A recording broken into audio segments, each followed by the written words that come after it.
Yeah. Well, welcome. This is the GOSPELjazz is what we're calling our podcast. And there's a segment of this that we want to be testimonials. And you folks have been part of our church 5-6 years now? Has From longer? 2013. Has it really? Holy cow. And this is Tony and Silvia Castellon. Or Castellon? Castellon. Castellon.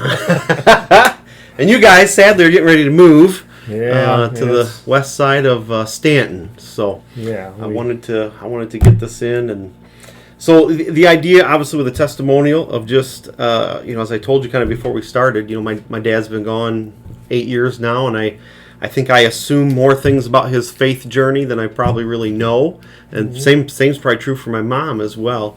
And I think it's one of those things that I don't think we do a good job in our culture, right? And I've said that from stage a few times, right? We're just of passing along that journey, right, to our kids. And you think so many times, right? You see in the Old Testament the pile of stones or the altars they build, and it was that whole thing, right? That you can look back here, and this is when we crossed the Red Sea, right? And here's when we crossed the river, and this is when God met us at Jericho, and it's just those moments. So I would love for either one of you, whoever wants to start, just kind of give me I don't know about a birth to adulthood as much as we can, whatever.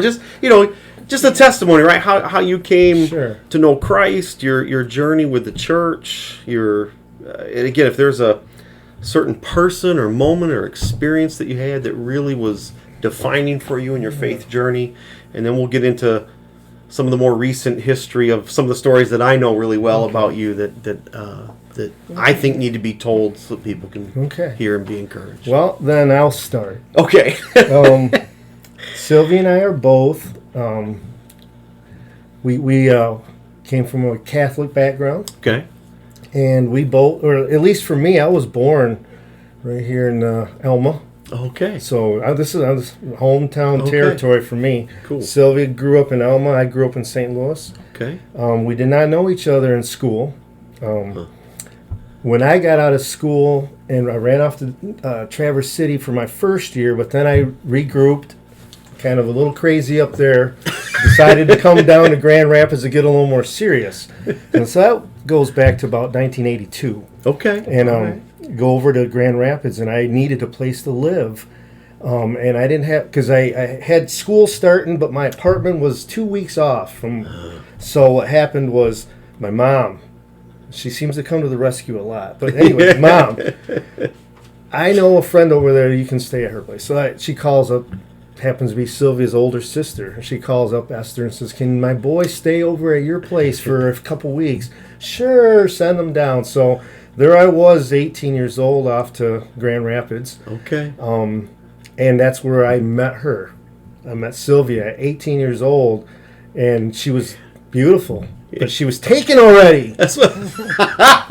So 2 weeks of I only spotted her a couple times in and out, and spotted you. How lucky did you feel? Spotted her. It was all. No, I know. That was and because she's just got me by a couple years. Okay. I was like this.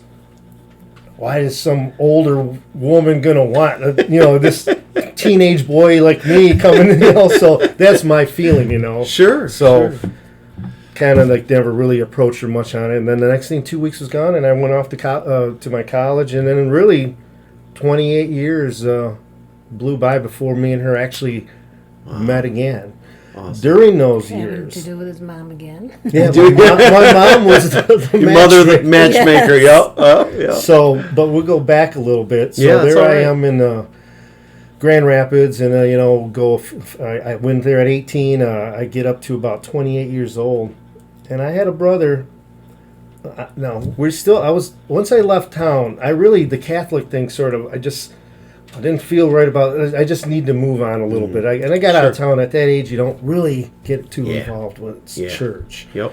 So it wasn't until about 28 years old, and I was working. I was doing good. I was off in Indiana, and I had a brother that was 1 year younger than me, and he got injured as a baby, and he didn't develop normally, so he had disability throughout his life. He never was able to talk. walk. Really? After a fall. It was a fall at really like a 2-week old deal, no and he was way. just a year younger. So I was only a year when this injury happened. So as he developed, he had to be put in a home. Okay. And then I graduated, and during those years I visited, but then I graduated and moved on, and I literally let about 8 years go by without never seeing him. And I got a call. I was down in Indiana, and I got a call one night that your brother's really sick. He's in the hospital in Carson City. You need to come home. So I packed up, and I came home. I got there at the hospital at 2:30 in the morning, and my brother was on the bed, and my dad and my mom, they're surrounding him, and he's having these convulsions, and his temperature was shooting up to 108, 110. Oh my goodness. And so I was only there about an hour, and my mom really had to go to the chapel. My dad was there next to him. I was on the other side of my brother, and he passed right there. Dude. And when he did, my dad started to, literally picked him right out of the bed. He's like, David. He's picking up, shaking him, and I had to run around the bed. I had to grab my dad. I had to say, he's gone. I had it under control all until I went to that chapel to tell my mom that David had passed. And I carried a lot of guilt for not going to see him. Yeah. And that was when I said, I got in my mind, this is even hard. No, it's fine, man. This is great. I got in Mom's lap, and I said, said he died, and I pleaded with God. I said, hey, if you can give me 2 sons that I can see grow up, it'll be, that's my dream. I'll teach them about you. I'll do whatever I can to let them know who you are. Yeah. And that was my prayer right there. And I gave, I went to Christ. And I didn't live a very good life after that, though. It's sort of still a little bit of a crazy life. And have you read about Samson? Right? So, literally, I got goodness. married. 10 years later, back-to-back boys came. But I was messing around. I was in drugs and things, and at some point in there, I had to go I went to Teen Challenge. Oh, you did? Yeah. I did a Teen Challenge stint, which was I wish I would have been able to be strong enough to make it the full program, because it was one of the most amazing things I ever did. Cool. But I only lasted about 90 days out of a full year program. Oh, really? Wow. And during that 90 days, while I was there, I was hit pretty hard by the man upstairs. I mean, literally, you are throwing your life out the tube, and you got so much for you. You got kids, and it's still my goofing around and things. Really didn't help on that marriage, and it led to the downfall of my first marriage. But then things regrouped. I came this way, and I got a new job. I lost a job that I had for 20 years, so things got really hairy for me. I think it was like 2010 I was divorced. Okay. 2011 I lost a 20-year job. Wow. And then I was just meeting her, and In 2010. and life was really just sort of, at first I was okay when I first met her, but then when I lost that job, things just went a little haywire. And I ended up taking a job that took me clear down to out of state, 100% in Indiana, then down to North Carolina. And I was dating her at the time. The boys, Joseph was calling me every day as an 8-year-old. Daddy, and then he'd just sit there on the phone and and I'd say, Joseph, what do you got to say? What's up? I just want to hear you talk. Aww. So I'd have to come up with things, and it was heartbreaking. Oh man, yeah. And so when I finally got the Michigan State job, I was really going to make about $90,000 out there, but I was away and I couldn't stand it, and I took the Michigan State, came back at $45,000 a year, and that's when the boys, right about the same time, they're like, they're at that age where we want to live with you, Dad. We want to live with you. We want to come. And that's all. Joseph just threw school out the window. He just wouldn't try no more. And my ex-wife over there was like, you deal with these boys. I can't do nothing. I said, okay. So I rounded them up, but I knew I needed help. Yeah. And me and her had been dating long enough where I needed her. Yeah. Amen. And we chose, can you help me be my wife and you and me give these boys a solid place to grow up instead of the turmoil they've been through. And so that's when we met. Okay. You and me. Okay. That's when we met. Yeah, I know. So let's lay out. Let's pause your story right there. And thank you for sharing, man. That's exactly what I want out of this, right? I want to hear people's stories, and I think other people need to hear, right? And again, whether that's just your family or friends. That's an emotional one for me every time. Yeah, it's all right.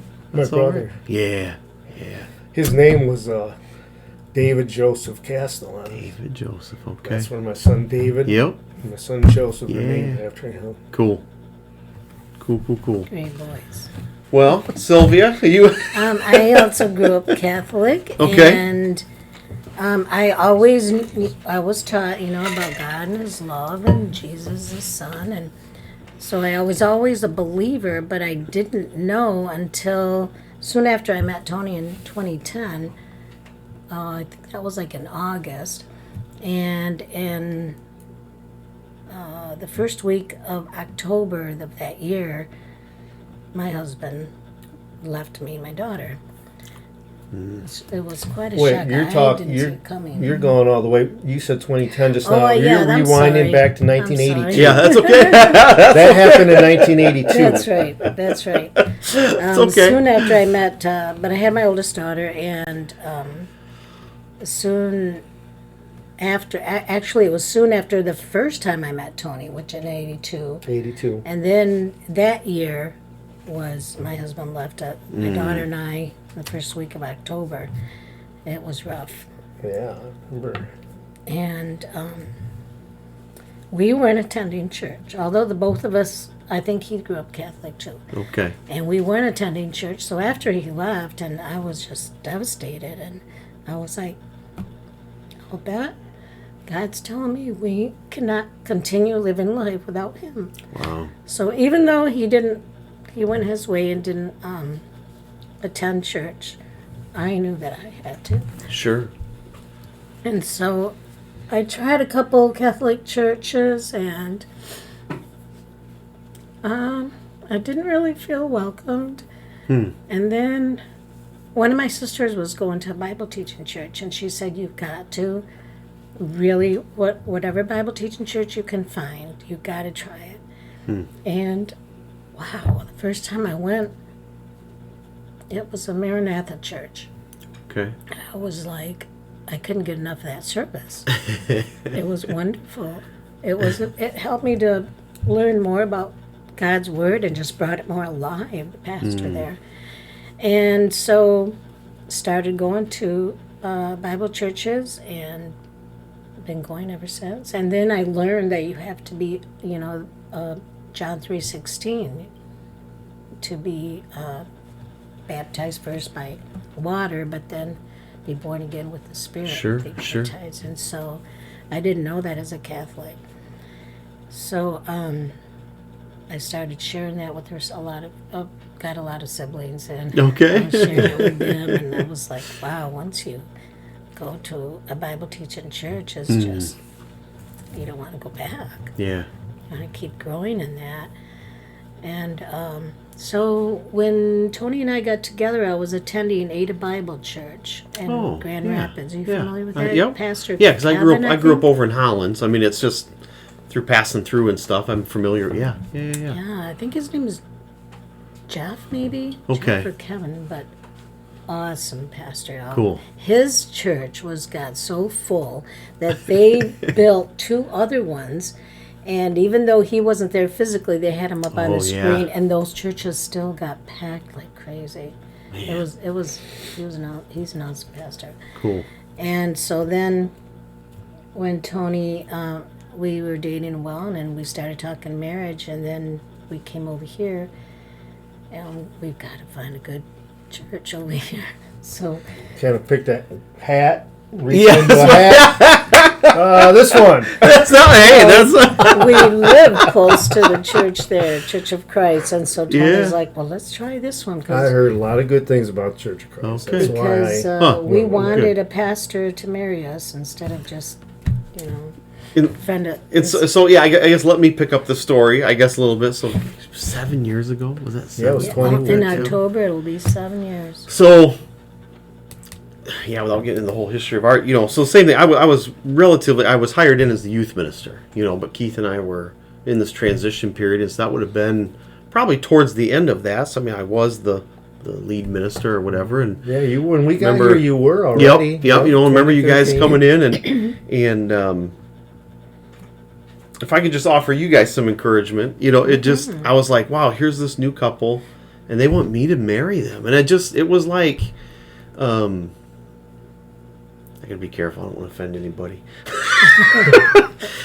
There's a lot of folks in our church that I'm as old as their children are. Yeah. You know what I mean? Okay. Yeah. And so there's sometimes, and this is probably me projecting my insecurities. So there we go. There's my. This is really probably my. But I feel sometimes there's folks that just like, oh, nice Chut. Just kind of a little pat on the head and But I don't know. You guys came in and there was I don't know. There was just a genuine love and respect, and I thought, man, I don't even know these people, and they trust me to do their wedding, and it was a great honor. It was a great honor that I felt that you bestowed upon me, and. So we're at the Clap Park right here in St. Louis in the gazebo. Yeah, and we live right across the street. It was really convenient. Beautiful. Yeah, so that was kind of the start of our relationship, and that day was 80 degrees on Was it? October 12th. Was it really? Oh my goodness! Oh my goodness! Very beautiful. Those are the kind of things that seem to Yeah, we just get blessed. Me and Silvia and I have seen a lot of really special blessings. in that saying, he's the God of second chances, right? Absolutely. And thirds and fourths and I've 12s been given and that. thousands, but so no, that was just cool. And again, as I've seen you guys, and again to encourage you, I'm gonna offend people. I don't know. I guess I shouldn't care. You guys, in my experience in 20 years of ministry, are not the norm. Right, you guys came in, you got plugged in, you got to know people, you got involved in small groups. It was just one of those things where, wow, this is. But again, right, like you said, we were seeking, right? We were hungry, we were needing it. So, Absolutely. And I'm not sure when we started the hunting thing, but you come out to my father-in-law's property such there, a blessing right there, and the boys, and I've been able to share it with Joseph. When your dad gave me the little scare of just you for a minute, it was oh, Joseph's going to be devastated. He loves to be wherever I'm hunting. Yeah, no. So, but he seemed to just fall once I talked. And he was so easy to talk to, really. And I just told him my situation. Sure. Well, sure. Then once I told him I was the property next door was letting me hunt there too. Well, as long as they're letting me hunt there too, I guess I can't do much. So, but it's been great out there. Good. Every year, that's where Silvia just loves venison. That's she that's can't good get too. enough of that stuff. That's good too. My kids are a little too picky still. Really? But, a little bit. But so shortly after there. So this is again the journey that I've walked with you guys for the last couple of years. So let's continue. We get married. And life is good. However, I've got a ball and chain yet. And that's not actually my ex-wife. Sorry to say that. It's really more my house that I got over in West Michigan. That's right. I've owned that house since 2001. It's I bought it. Beautiful house. When me and my ex, when we first were, I wanted to raise the boys out in the woods. That was my desire. When we got married in Grand Rapids, I said I got to get them to the woods. I want to raise them around, hunting, and so I took them out there in 2001, and things started really good, then I don't know where I'm going with that. Why did I do that? I'm just saying it was a ball and chain. Yeah. So during those years after we were married, I still had this, and I was throwing people in there, trying to first it was a couple that was from the church over there that I went to. They needed a place. All right, cheap. And then then just family went in again, and that just went not as good as it should have. Sure. And then threw a young man in there for a little while, and he seemed to be okay for a while, but then he just left it. Just messed it up, kind of left it, quit, everything. So all 3 times the place kept getting just messed up, and we had to refix. So we finally, and I'm trying to just hold it. I'm trying to make sure I don't lose it. I want it to be some sort of a benefit to us, not like and I was so close to where the possibility of going bankrupt. I had people saying, just do the bankrupt. I said, I don't want to bankrupt. I can't. I got a good enough job. I can get through this. Yep. I kept telling Silvia, we'll make it. Yep. Remember praying about that for you guys? Yeah. 2016 comes around. Lord, get the house sold. 2016 comes around, and my dad, and he had I don't know if I don't want to call her ex-wife, but the woman that they ended up having. I had a brother and sister. They're a lot younger than me. Okay. Michael and Michelle. Michael's only 28. Michelle's 9 years older than him. Okay. So they're pretty young, and here I am, up in the 50s, and so their mother was just a few years older than me. Passes away in April of 2016. So leaves them. Michael's only 24 years old. Then the very next month, May, and she died of lung cancer. My dad, that last month or so, he was scared to die. He was like telling me, I don't want to die. I don't this and that. Well, he dies May 9th, 11th, May 11th. Okay. Michael and Michelle are parentless, and they're only 24 and 30-something years old. Losing Dad it's been difficult. I mean, at first I was a little, because my dad and I had a hot-cold relationship, but in the end, I miss him still. Yeah, I miss Dad. I wish that I could go sit with him right now in the garage, and I miss the opportunities that I should have jumped on, and we came back to this area, and that gave us the opportunity to spend the last few years with him, and even my mom right now, and so I'm really grateful that we came over here. So we go up to another year, and we're in 2017, and it's July, and tragedy just hits, where we lost. You had your cancer first. Oh, I haven't even went there. I'm sorry. No, it's okay. Let's go take back. It whatever order, man. 2017, at the very start of 2017. So Dad was gone in May, and I was having problems during the whole year of May. And 2017 of January, I got the University of Michigan told me I had cancer. And so that was a shock to me. It's like, abdominal cancer, something's going on.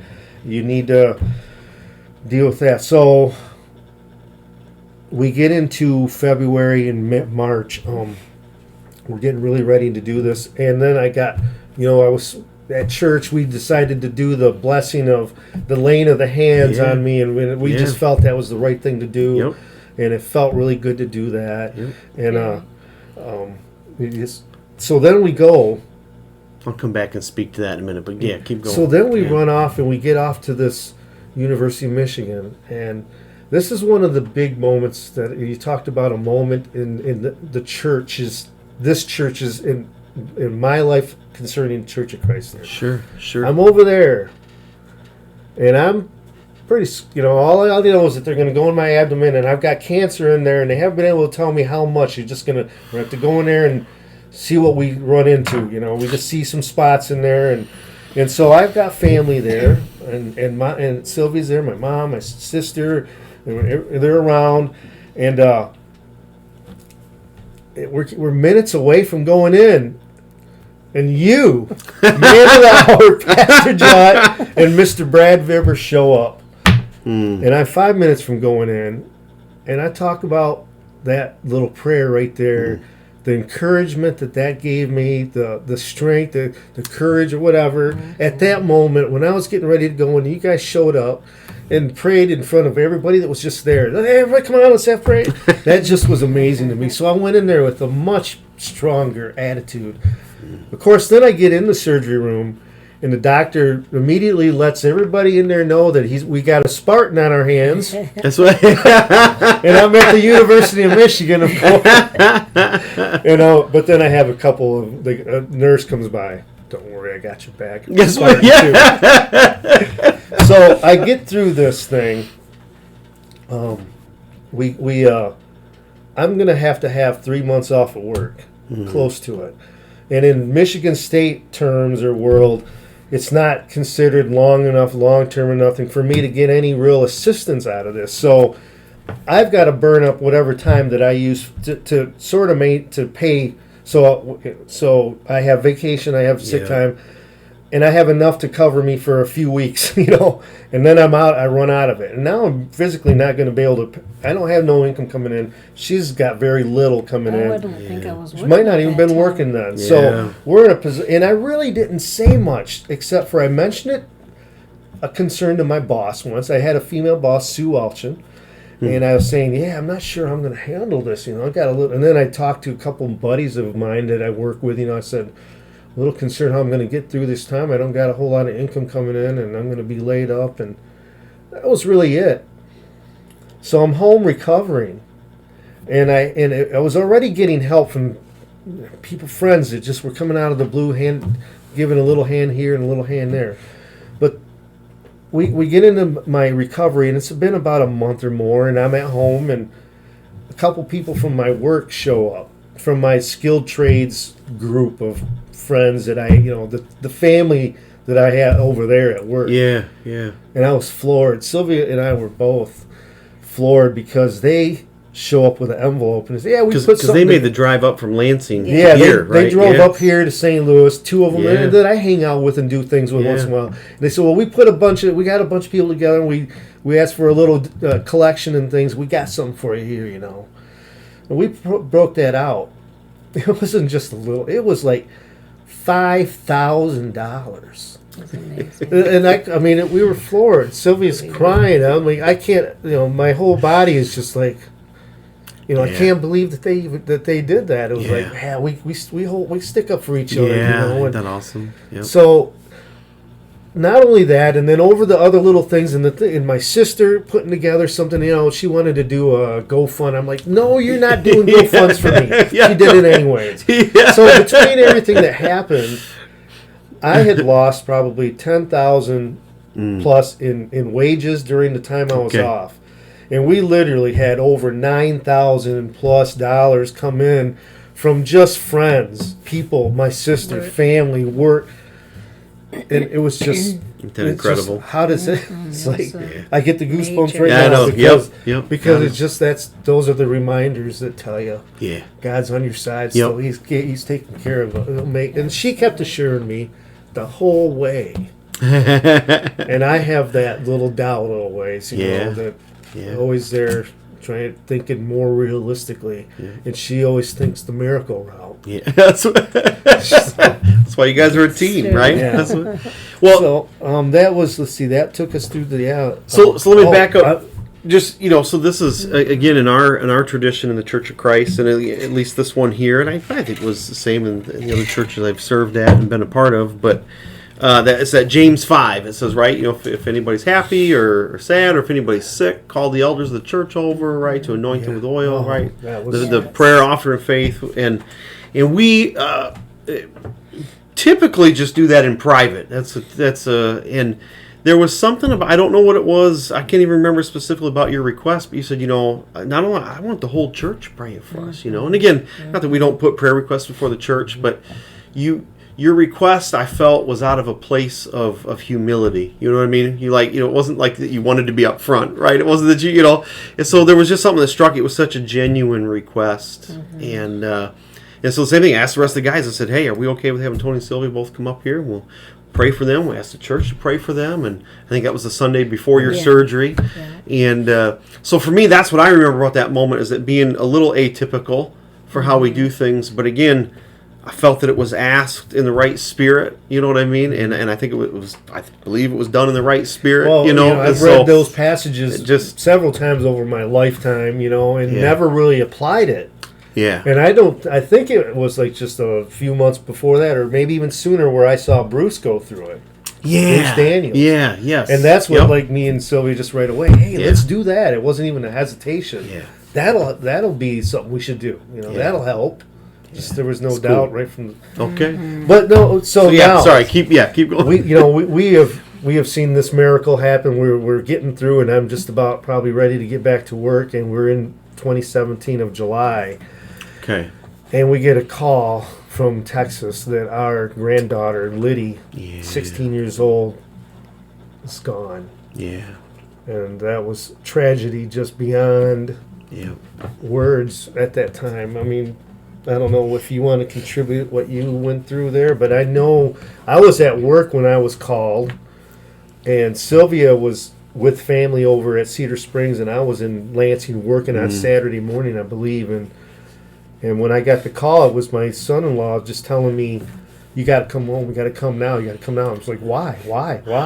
And when he told me that, it's like my heart just hit the floor and came back up, and all I could think of was, well, her and Allison, and it just, when I hung up, I just, I let out a wail right there, just knowing that life has changed. Yep.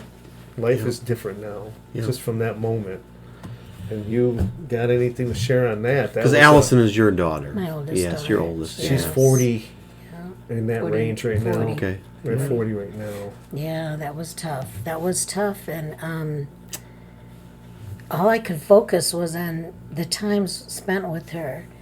And my son-in-law Dan right away got us on the phone, started getting tickets ready and everything, and asking friends, and we did have a group of friends that pitched in, and so here we are in Chicago Airport, and I'm just focusing on all the times with her, and my grandson, who is her sister, he says, Grandma, who is that Elise is talking to? Elise is my youngest daughter. And I looked over there, and it just looked like a couple Asian ladies, and I said, oh, they look harmless, it's okay. Well, next thing I know is they're walking toward me, and my daughter says, Mom, I was talking to these ladies, and they want to say a prayer. Oh, really? I was like, gosh, thank you. And then I realized, the Lord's telling me, you're not alone. You're not alone. I'm here with you. Cry out to me. Yep. And she just said the most touching prayer.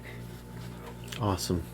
And it made me realize, gosh, I should be talking more to the Lord through this instead of totally focusing on my hurt and my, I was so thankful that he placed those ladies there. Yeah. Right at the right time. See, and and to me, that's the beautiful thing about the body of Christ, again. Yes. Those two Christian ladies, right, that the Lord put there. Or, the writer of Hebrews says, right, sometimes you entertain angels unaware, the same thing, It's what she needed at that moment. Yeah, absolutely. I think that absolutely. Amen. everything was kind of chaos at that point, right? Everything was like behind. They couldn't get there. Things were just going. Had missed a plane, and it, not on our fault. Okay.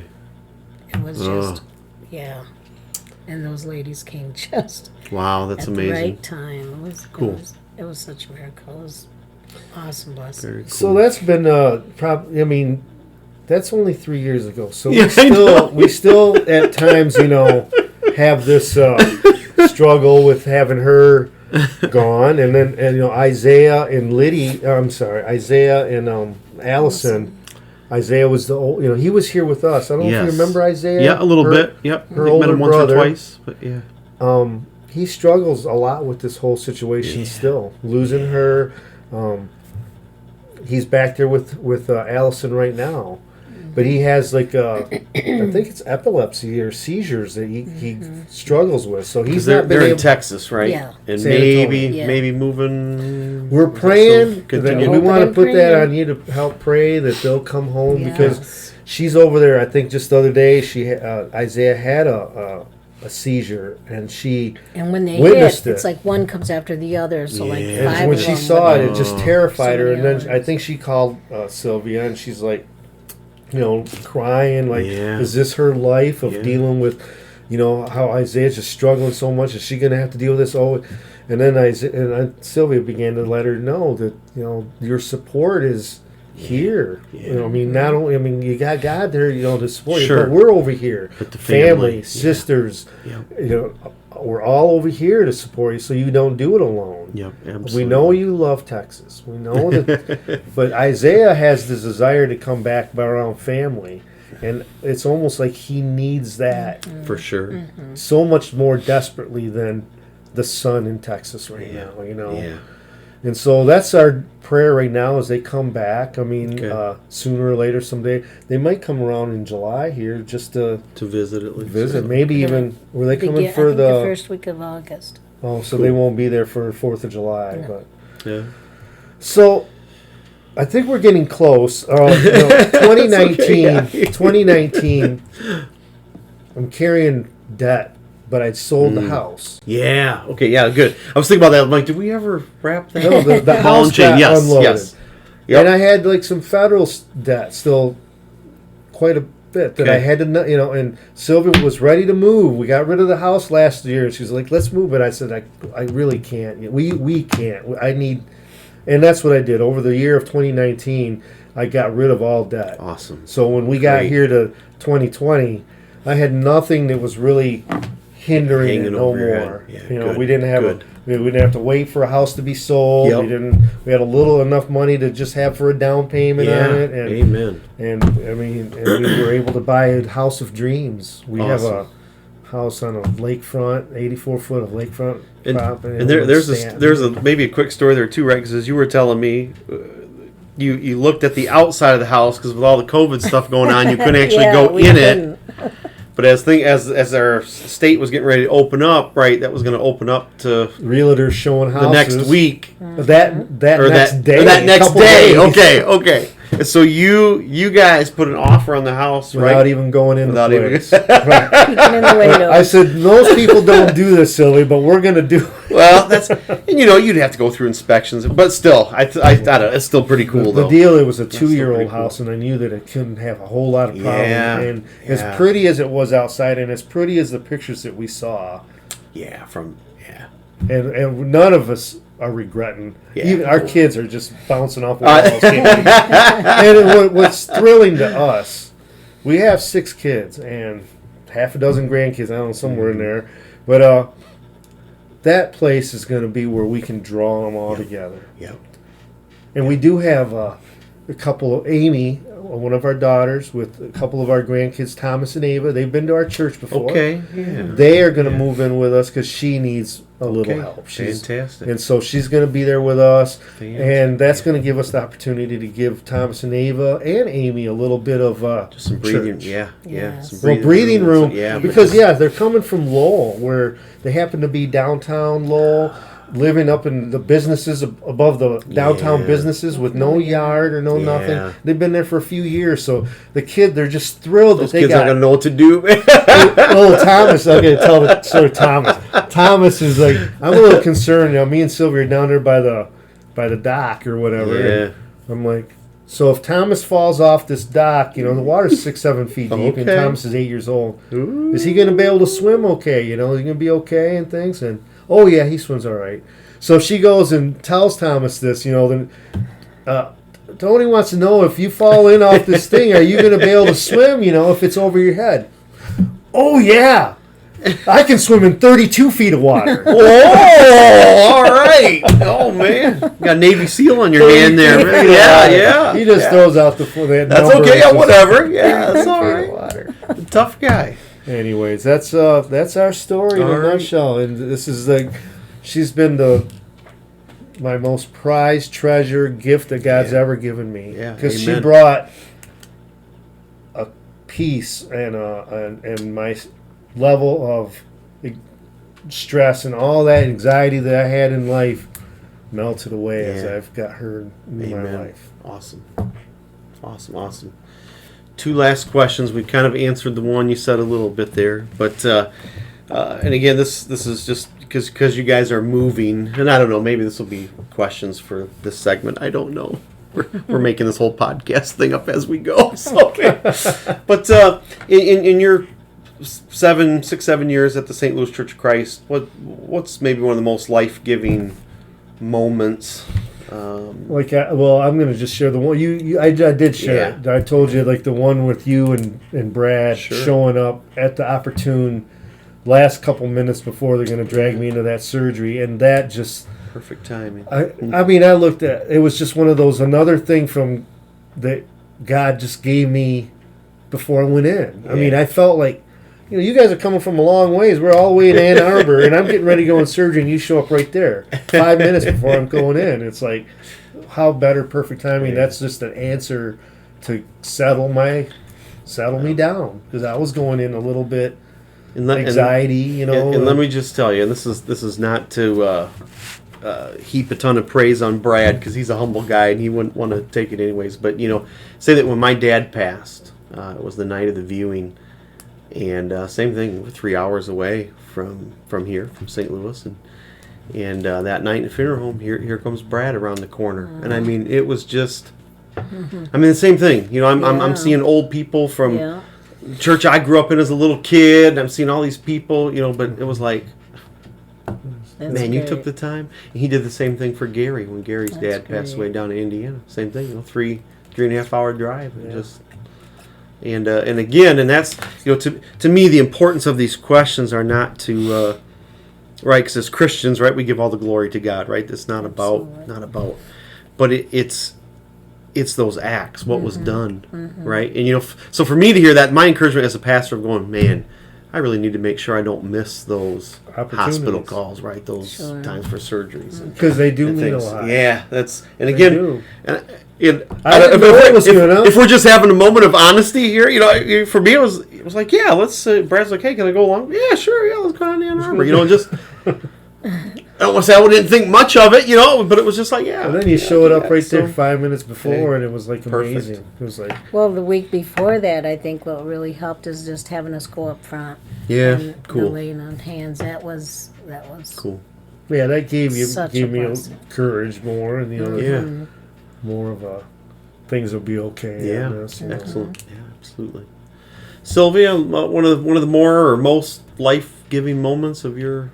With that one time there with when we went up front and you prayed for Tony, and the Bible study that we got involved with. In fact, soon, after we started attending church, there was marriage classes. So that was really interesting too. Ron and I don't remember who led that. Ron, was his name? I see their or face. was it Ron? No, it was. Was it Phil and Polly? No. Hoyt, maybe. Their last name was something like Knapp, maybe. Oh, Ray and Pat. Ray. That's it. Yeah. Ray. Yes. Yeah, it was great. We really enjoyed that. Those classes, and then we got into Bible study, and it was. I really liked that. Our Bible study has actually grown where we got a lot of our family. And that's okay. Us too, and Heidi's there, and Age, and Daddy's. Yeah, that's all right. Yeah, it was. But now with Zoom, you could still, Yes. Oh yeah, everybody's like saying that we should. It's only 36 miles, 38 miles out there. You guys can come back over here. We would love to still have you worship with us, but I know that might be logistically. Visit. Yes, exactly. We'd be love to see you. We want to find one right nearby over sure. there that we don't have to drive too far, and then it gives us a involved chance to. There's one right there called, I don't know what it does yet, but it says it's a Bible teaching church. It's on Nevins Lake, and they got the lake right behind their windows. Yeah, that's right. You were saying, It's like, that's where I want to go. They got maybe some. Well, and again, that'd be, I think, a prayer, right, for you guys, just to find a good church home that you guys can get plugged in. And again, this whole thing of just not just taking all the blessings, but being able to serve and bless back. So, last question: if you could make 3 wishes for the future of the St. Louis Church of Christ, what would? I know you had some. What would they be? So I'll let you go first. What would they be? My first wish is I wish we could continue coming here if it wasn't too far. Yeah. My second one would be probably having I mean, I know when we had service Sunday outside. Yeah. And what's his name that was speaking? Rich Apps. Yeah. Nathan. Nathan, yeah. He was saying how it's a little bit awkward or something like that. Yeah. But I was thinking, this is awesome. I think we ought to She do loved this it. every now and then. I heard that from a lot of people. They were like, this kind of reminds me of camp or revival or right. It just. Yeah, we really like. I used to go to Blue Lake Community Church, which was like just 2 miles from the house that I lived at over in West Michigan. Okay. And it's out in the country hick Yeah. church. So just down the road from Blue Lake Community is Blue Lake, the pretty good sized lake there, and there's a county park right there. Okay. Well, at least a couple times during the summer, we would have a service right there instead. And the church had a float. They'd throw their whole praise band right up on that float. They'd get that float down there, park it right in front, and then everybody would take lawn chairs, and there'd be that'd be a day of hot dogs and really? and what do they call that when everybody's bringing Like a potluck Potluck, or something. one of Yeah. So we'd have service right there on the water, and it'd be cool because they're jamming and all that. And people are out on boats, and some of them would actually pull up and sit there and check it out. And, cool. And then after it was all over, we'd have a big meal, and usually you had a couple people do some like special music or baptism. something. Oh yeah, baptism. Because we're right on the lake. Yeah. And David actually did that once through there when he was 12. I think 12 years old. Cool. Yeah. Cool. Got baptized right there in Blue Lake. Awesome. And his own decision. Yeah. So that was a really cool church, and I don't know what got me going back to Blue Lake. You were talking about just a wish. Wishes for the having services outside. Yeah, it was just really awesome. Mixing things up a little bit. Yeah, I think sometimes it's it's just so easy to get kind of stuck in our ways and just routine, doing the same thing. And I think that is something. I think this whole COVID thing has taught all of us to we got to be a little more flexible and willing to roll with the punches a bit. So and it was a perfect day for it. It was. It was. Can't always do. It was. There's rain in the forecast this weekend, so I'm a little worried. But, she already has mentioned that because she liked it so much. She's already looking ahead for the next one. I know. I'll bring my umbrella. I know. We'll see. We got maybe a plan B, or we'll just winging it, aren't you? We'll still just do what we're doing. It really is. I mean, I've had people. How many weeks are we going to do this? I said, we'll see what happens. I think another wish would be. I mean, I know before you've had. At times where people would stand up and give their testimony. Sure. I thought the sharing of testimony was really nice. Yeah, we need to do that more. Yeah. And again, that's something, again, just differing with differing church traditions. The Church of God that Nathan is out of, my wife is out of the Church of God as well. I mean, that's I don't know about every Sunday, but there's, the few times we visited the church that we got married at, Edgewood, out in the country there, east of Ithaca. Most Sundays they do. Hey, just got testimony time. How the Lord bless you, or answer a prayer this week, or it's really nice to hear. And so, and again, it's hard to get people to jump up and but it's so every day or every week basis. But I think because a couple years ago with the revival, we had a lot of that, right? Where there was kind of that testimony time most at the end of most nights, and just getting to hear from people, and so again, I think in part that's kind of what we're hoping to do. I think with this segment of that podcast, right, is just to hear people's stories. But it's something we could do corporately, and we could do a much better job of that. Well, Tony and Silvia, I thank you, and it's been a pleasure knowing you. And again, I hope that. Again, Stanton's not super far away, so I'll probably end up calling you again when you get close to deer hunting season. That's fine. Well, I probably should just call your father. I got his phone number too. So. I need to come out. I need to get out there with you. It's like I've got Joseph to go out there with me a few times, but he always likes to get off on his own. But it's been fun out there. That's been a lot of. I mean, he has told me that he's had so many nice little experiences out there. I mean, it ain't that big of a little chunk of woods, but it's just those deer. Just enough, man. They're there. They hide back there. It's been fun. Well, guys, thank you so much for sharing. I appreciate you being our kind of guinea pig. Oh, really? You are number one. Yeah, you're going to be the number one. That's okay. However we're going to number them, or label or whatever. But God bless both of you. Thank you. And I Thank thank you. I you for appreciate that. everything. And, We've enjoyed being a part of this church. Yes, great. we have. We've always felt as just part of the church family. Good. So I'm even glad. though we didn't really become official members, we've always felt like we've been. Yeah. Well, good. I'm So, glad to hear that. I'm glad to hear Yes. that. All right, We'll miss everybody. I know, It's gonna yeah. be hard. I know that to- we'll miss you guys too. We were just talking about. I think you were just telling somebody on the phone how, you were naming some of the people, and then it's gonna be. But we difficult. do plan on having one of our Bible study get-togethers over there. Yeah, Everybody wants to absolutely. come over. Yeah, there. absolutely. Yeah. Come on over when Looking we get forward sitting to there. that. And by the way, we've got. We might have said we get the keys next Wednesday. Oh, Yeah. nice. So we're already Okay. going to start Start getting moving. things out there. Well, again, thank you. You're welcome. Thank you, and we'll see what the future holds. Well, Okay. we know who holds it, so that's That's the right. most important thing. Absolutely. All right.